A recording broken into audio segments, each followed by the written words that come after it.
want to talk a little bit about Alibaba and the model itself. For many in the West, if you will, they don't necessarily understand it. And to the extent that the extent that I could try to compare it to Amazon, which I know you think is an unfair comparison, one of the things that's so fascinating to me is that Amazon and Jeff Bezos have pursued what might be described as a very asset-heavy business model. They're buying airplanes. They want to own the entire supply chain from beginning to end.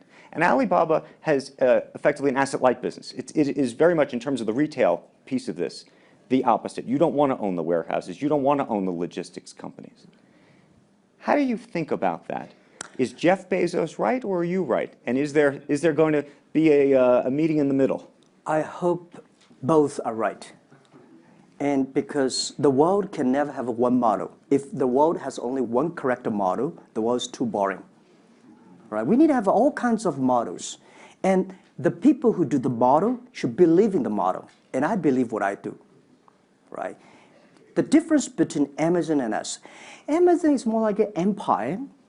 Everything they should control themselves, buy and sell. And our philosophy is that we want to be an ecosystem. Our philosophy is to empower others to sell, empower others to service, empower making sure the other people are more powerful than us. Making sure with our technology, our innovation, our partners, our 10 million small business sellers, they can compete with Microsoft, IBM. Our philosophy is that we think using internet technology, we can make every company become Amazon. Remember one thing. Today, for our sales, our GMV last year is more than 550 billion US dollars. To hire people deliver for us, we need 5 million people. So how can we hire 5 million people deliver things for us to deliver the things we sold? The only way we do is empower the service company, logistics companies, making sure they are efficient, making sure that they make the money, and making sure that they can hire more people. But without owning the whole chain, can you do it as effectively? The idea that you're watching Amazon being able to deliver things now within hours, literally. We made 125 cities deliver within 1 day last year.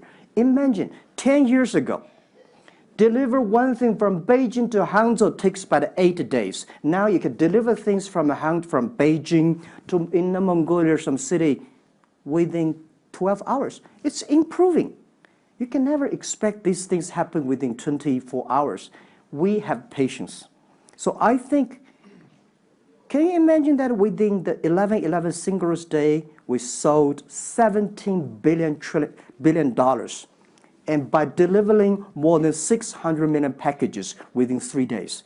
This is happening. And this is what we feel proud of. It's not how much money we make. It's not how powerful we are. We think because of the technology, we can make the technology very inclusive, that every small companies can use it. This is my dream. Because I started my first business in 1992 in China as a small business. In order to borrow money, 5,000 US dollars from a bank, took me 3 months to acquire, still failed.